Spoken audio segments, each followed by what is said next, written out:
국내 코인 투자 인구가 600만 명에 이른다는 조사 결과가 있습니다. 국민 10명 중 1명은 코인에 투자할 만큼 대한민국은 암호화폐 투자의 세계적 핫스팟이 됐는데요.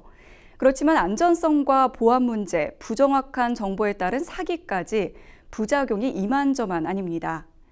로포커스, 오늘은 코인 투자 사기 유형과 해결 방안에 대해 분석합니다. 먼저 석대성 기자가 코인 사기 유형과 처벌 추세 등에 대해 알아봤습니다. 지난달 비트코인 거래 금액은 9조 1천억 달러, 하나로 환산 시 1경 2278조 원.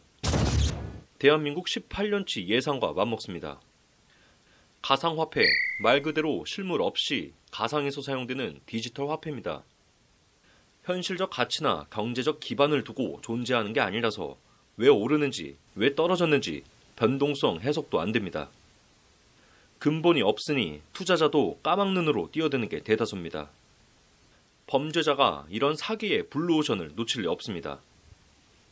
코인 사기 유형은 어떨까? 법조계와 수사, 금융당국은 코로나 전후로 추세를 나눕니다. 국내 코인 거래는 10여 년 전 코빗이라는 거래소가 세워지면서 시작됐는데 등장과 동시에 다단계 유사수신 업계에선 새로운 상품으로 각광받습니다. 처음엔 폰지 사기 등 전통적 범죄가 성행했지만 이후 진화를 거듭하며 상장을 마친 코인을 초기에 판매한 후 이자를 코인으로만 지급해 피해자를 묶어두는 방식까지 나옵니다. 이자로 받은 코인, 언제 쓸 수 있을진 모릅니다.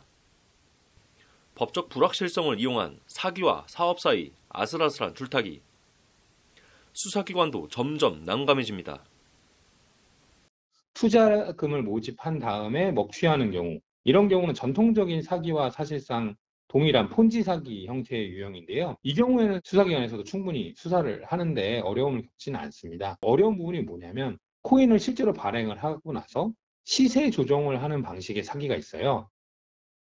코로나 후에는 비대면으로 활성화된 SNS와 유튜브, AI 기술을 활용한 사기도 판칩니다. 카카오톡 오픈 채팅방에 코인이라고 써봤습니다. 리딩방이라 불리며 처음엔 주식 정보 공유가 활발했던 곳들인데 요즘엔 코인 사기 수단으로는 물론 시세 조종에도 이용되고 있습니다. 소위 잡코인이라고 하는 코인을 발행하고 나서 자기들끼리 자전거래를 통해서 100원짜리를 만원, 10만 원을 올린 다음에 광고나 이런 거, 리딩방 이런 걸 통해서 그걸 팔아먹는 거죠. 그리고 나서 어느 날 갑자기 상장 폐지가 돼버리는. 주식시장에선 시세 조종 행위가 적발되면 법의 처벌을 받지만 코인에 대한 규제는 아직 시행 전인 상황. 코인 시장에선 이런 주가 조작 수법에 더해 자전거래하는 프로그램으로 거래량을 부풀리는 등의 발달된 방식도 목격됩니다.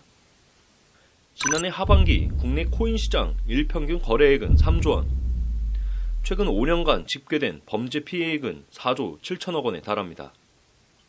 의무공시 제도가 도입되지 않아 빈틈을 악용한 불공정 거래 역시 속출합니다.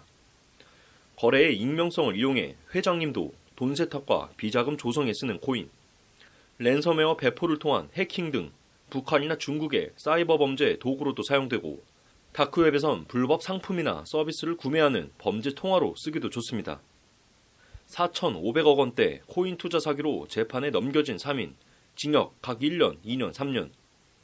코인에 투자하면 수익을 얻게 해준다며 연기자들을 상대로 2,400여만 원을 뜯어낸 매니저, 징역 4개월. 코인 투자 사기 피해자들에게 피해 금액을 환불받게 도와준다는 명목으로 5천여만 원을 갈취한 20대 남성, 징역 1년. 수조 원에 달하는 피해 규모에 비해 법적 처벌은 솜방망이입니다.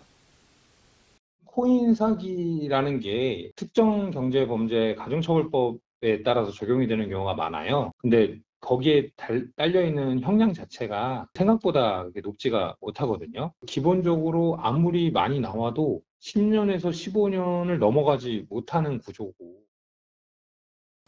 국민의 법 감정과는 동떨어진 형량. 법적 장치가 마련되기 전까진 스스로 보호해야 합니다. 코인 거래소 자체는 국가에서 보증을 하는 어떤 증권 거래소나 이런 곳이 아니기 때문에 코인 거래소 자체가 실제로 코인을 보유하고 있는 상태에서 거래를 하고 있는 것인지, 코인 거래를 하고 난 뒤에 인출을 하는 게 예금자 보호법처럼 보장이 되는지.